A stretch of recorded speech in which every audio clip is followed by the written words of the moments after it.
Your client says, I'm really excited about this new opportunity, but their voice is flat. Their arms are crossed. Their eyes aren't meeting yours. So here's my question. What are they actually telling you? Because if you're only listening to the words, you're missing 2/3 of the message. And that's what we're diving into today. How to listen to the whole message, not just the words. Let me paint this picture a little more clearly. You've got 3 channels of communication happening at once. The words, I'm really excited about this new opportunity. The voice, flat, monotone, lacking any real enthusiasm. And the body, arms crossed defensively, eyes avoiding contact. 3 channels, 3 different messages. Your job as a coach is to notice that disconnect. Because when what someone says doesn't match how they say it or what their body is doing, that's information. That's where the real coaching conversation lives. So let's break down these 3 channels.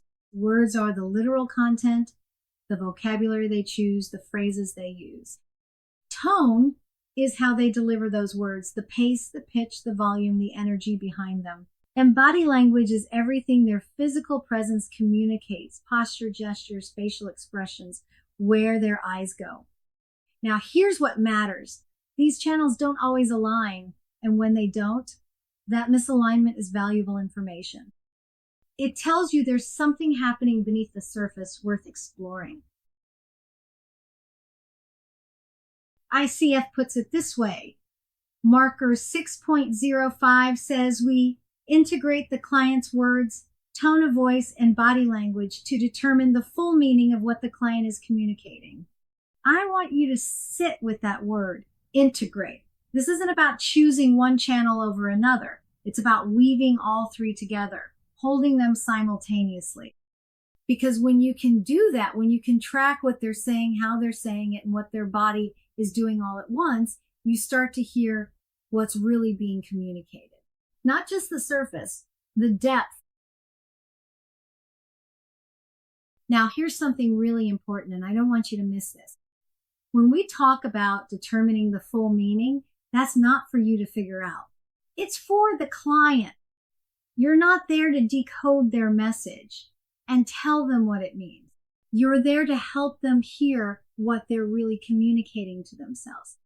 You're a mirror, not an interpreter. Your job is to reflect back the fullness of their message so they can make meaning of it. That's a fundamentally different posture. And it changes everything about how you work with what you notice.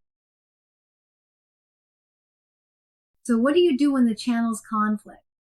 When the words say one thing and everything else says something different?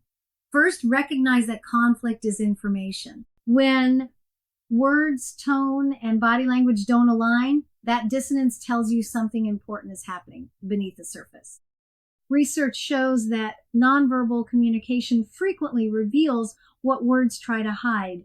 But, and this is key, you're not choosing one channel over another. You're holding all 3 simultaneously and noticing what emerges from their integration without judgment, without assumption. Just noticing. Let me give you a couple of examples of what this looks like in practice. A client is discussing work-life balance. Those are the words. But they're speaking rapidly with noticeable tension. Their voice is tight, and they're leaning forward aggressively, hands gripping the armrest. The words say balance. The delivery says urgency, pressure, and actually a complete lack of balance. Or consider this, a client says, I dealt with it, said with a heavy sigh. That communicates resignation, burden, unfinished business, said with a light smile, genuine resolution, peace, closure, same words, completely different full messages. Let me name some common mistakes I see with this competency. First, over-focusing on words because they're the easiest channel to track and remember. Words are only 1/3 of the message. Don't let convenience narrow your awareness. Second, ignoring body language in virtual sessions. Just because you're on video doesn't mean body language disappears. You can still see posture, facial expressions, hand gestures, how someone positions themselves in the frame. And third, making assumptions about what nonverbal cues mean. Never assume you know what a sigh, crossed arms, or flat tone means. Notice it, reflect it back, and let the client make meaning of it. Your observations are invitations for exploration, not diagnoses. So let's bring this together. Words are only one channel of communication. Attend to tone and body language as equal sources of information. All three channels matter equally. Integration creates understanding. When you hold all three channels at once, you hear the complete message, including what's unspoken. And remember, reflect, don't interpret.